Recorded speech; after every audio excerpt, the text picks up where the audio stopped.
Bupati Luhut Utara Indah Putri Indriani meninjau pengerjaan jalan di ruas Jalan Salawati Daud, Kota Masamba. Dalam kunjungannya, Indah meminta agar pelaksana memperhatikan kualitas pekerjaan jalan yang sedang berlangsung. Saat melakukan peninjauan, Indah didampingi Ketua DPRD Kabupaten Luhut Utara, Kepala Dinas PUTR, dan sejumlah perangkat daerah lainnya. Diketahui, perbaikan jalan yang berlangsung merupakan ruas jalan yang terdampak banjir bandang pada 13 Juli 2020 lalu. Hari ini kita melihat kami bersama-sama, saya bersama-sama Ketua DPRD dan PUTR serta teman-teman yang lain melihat progres pelaksanaan pekerjaan betonisasi di dalam kota, dan kita berharap bahwa tim pelaksana terus memperhatikan kualitas sesuai dengan desainnya, kemudian juga memperhatikan waktu, dan karena cuaca beberapa waktu terakhir ini kan tidak menentu, dan harapannya dapat selesai tepat kualitas, tepat mutu, dan tepat waktu tentu saja. Sementara Kepala Bidang Bina Marga PUTR, Umardin M. Nur, menuturkan perbaikan jalan yang dilakukan berupa betonisasi. Tidak hanya ruas Jalan Salawati Daud, 11 ruas jalan lainnya yang terdampak banjir bandang juga mendapat perbaikan tahun ini.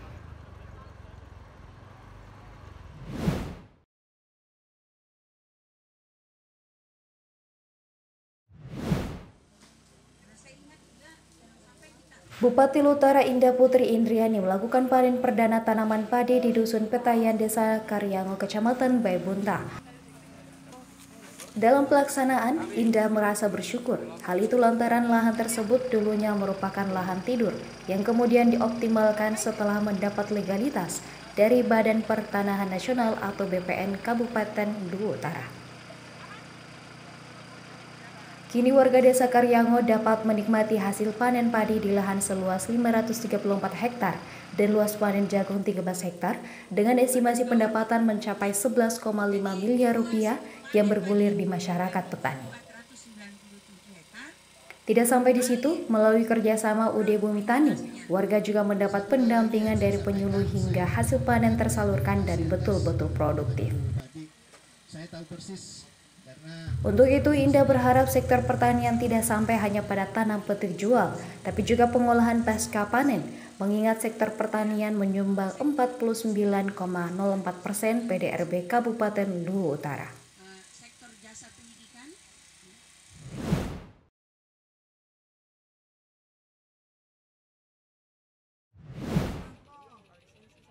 Bupati Luhut Utara Indah Putri Indriani memantau pelaksanaan pemilihan kepala desa atau Pilkades secara serentak tahun 2022 di sejumlah TPS di Kecamatan Bone-Bone dan Sukamaju. Ditemui di sela-sela pemantauan, Indah mengatakan Pilkades ini dilaksanakan secara serentak di 82 TPS di 23 desa dari 11 kecamatan yang menggelar Pilkades. Sementara pemilihan melibatkan 33.000 orang yang masuk daftar pemilih tetap atau DPT. Bupati 2 periode ini pun mengimbau kepada masyarakat, khususnya yang masuk DPT, agar menyalurkan haknya secara langsung, jujur, bebas, dan rahasia, serta dapat menjaga kondisi tetap aman dan kondusif. Dan untuk peserta Pilkades, Indah berharap agar dapat menerima apapun hasil akhir dari pemilu nantinya.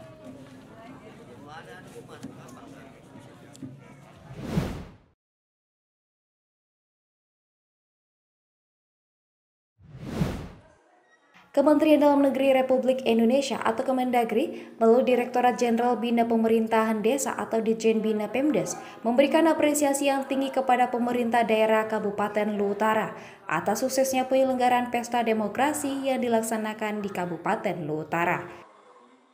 Apresiasi ini dilayangkan Direktur Jenderal Bina Pemdes, Yusarto Huntoyungo, pada rapat pemantauan Pilkades serentak 2022 Kabupaten Luhut Utara yang digelar virtual Rabu 28 September 2022 yang dihadiri Bupati Luhut Utara Indah Putri Indriani. Diketahui pada Rabu 24 September 2022 lalu berlangsung pesta demokrasi pemilihan kepala desa serentak di Kabupaten Luhut Utara. dalam suasana masih pandemi COVID-19. Untuk itu, Yusarto meminta masyarakat untuk tetap menjaga protokol kesehatan serta memperkuat koordinasi dengan Forkopimda demi stabilitas keamanan daerah. Bupati Indah Putri Indriani melaporkan pilkada serentak yang dilaksanakan di 23 desa atau 13,85% dari jumlah desa di Luwu Utara.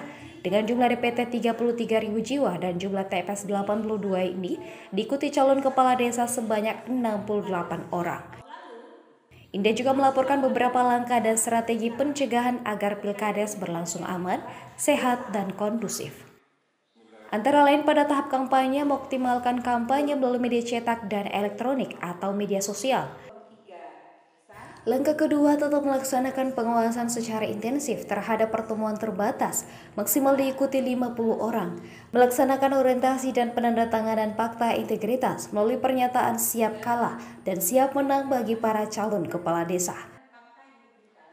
Sementara pada tahap pemilihan, pihaknya tetap melakukan langkah-langkah pencegahan seperti jumlah TPS sesuai dengan batas maksimal, yaitu 500 DPT per TPS dengan penentuan lokasi TPS dipilih yang paling representatif.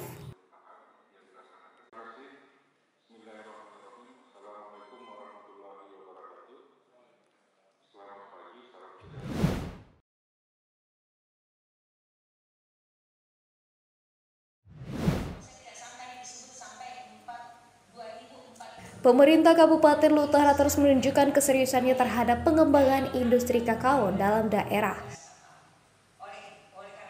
Hal ini tergambar dalam pembukaan lokakarya peta jalan kakao lestari di Luwu Utara melalui program Sustainable Farming in Tropical Asian Landscape atau SVITAL yang berlangsung di Aula Hotel Bukit Indah. Bupati Luwu Utara Indah Putri Indriani menyampaikan untuk mengembalikan kejayaan kakao, pemerintah berkomitmen melakukan pengelolaan kakao lestari melalui penyusunan peta jalan atau roadmap. Indah menyebut Luwu Utara sebagai penghasil kakao terbesar di Sulawesi Selatan menjadi modal terbesar untuk menjejaki isu kakao berkelanjutan.